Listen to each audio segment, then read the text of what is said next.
taariikhda calanka Soomaaliya kama bilaabato xilligii ay Soomaaliya ku jirtay maxkamiyadda 60kii ka hor ee waxaa jiray isku dayo badan oo ay sameeyeen Israel xitaa ka hor inta Soomaaliya loo dhiibin Talyaaniga laakiin markii Talyaaniga uu la wareegay maamulka Soomaaliya 1950kii gumeystaha Ingiriiska waxa uu ku dhaqaaqay tallaabooyin waali ah Ingiriiska waxa uu qaatay waqooyiga Soomaaliya NFD waxa uu siiyay gumeystaha Kenya xeebta ama Djibouti waxa xoogay Faransiiska Ingiriiska sidoo kale Ethiopia waxa uu siiyay dhulka Soomaali galbeed ama u naqaan Ogaadeniya waxa arrin culus noqotay in dhulkaas iyo dadka degan la isku keeno Israel markii ay aragtay Soomaali weyn faraha ka sii baxayso waxa ay ku fikirtay in la sameeyo calan qiimo badan oo Soomaali weyn ka turjumaya waliba ka hor inta aan xorriyadda la gaarin 1960ka farshaxano badan ayaa la sameeyay dad badan ayaa dadaalay tartan ayaa loo galay sidii calan Soomaaliyeed loo sameyn lahaa laakiin ugu dambeyntii waxa la qaatay farshaxankii iyo hindisihii uu lahaa Allahu naxariistay Maxamed Cawaale Liibaan oo kamid ahaa leegada iyo midowga shaqaalaha ganacsatada Maxamed Cawaale Liibaan calanka waxa uu ku sameeyay wax ka yar 24 saac laakiin waxa uu noqday calanka ummadda Soomaaliyeed ka turjuma isagoo soo bandhigay xidigta cad ee shanta gees leh waxa ay ka turjumaysaa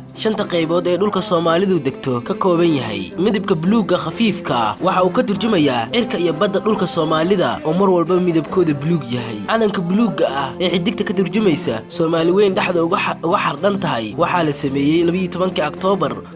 1954 maalintaas wixii ka dambeeyay Soomaalida waxa ka turjumayay calankaas oo ahaa astaan ka hadlayay Soomaali weyn iyo midnimo qaran dhinaca kale heesta calanka waxa ay leedahay taariikh gaar ah heestan waxa miraheeda lahaa Abwaan Xuseen oo Faarax Dubad waxa laxanka lahaa Abdullaahi Maxamed Xirsi Qarshe abwaanka alfeesta ayaa ka sheekeeyay in heestaasi ay ku jirtay riwaayadii ay isku barteen Xuseen oo Faarax iyo Abwaan Qarshe oo waqooyi ka yimid iyo fanaaniinta reer Muqdisho heesta waxa ku jirtay riwaayad lagu eegayay fanka labada abwaan Xuseen oo Faarax waxa uu sheegay in riwaayadda marka ay dhaxda marayso oo ay qaadeen heesaha calanka in isaga iyo Qarshe la siiyay dibloma lagu abaalmarinayo labadaas abwaan diblomadaas lama bixin ka hor xilligii ama kadib waxa ay sidoo kale isla riwaayadaasi ka dhigeen Djibouti xilliga riwaayadaasi Muqdisho lagu dhigayay waxa ay ahayd 1956 laba sano ayuu jira calanka Soomaaliya hees sidan u qiimo badan cid u qaadatay malahan xilligaas ka hor miraha heesta waxa kamid ahaa qolaba calankeedu duwa cayno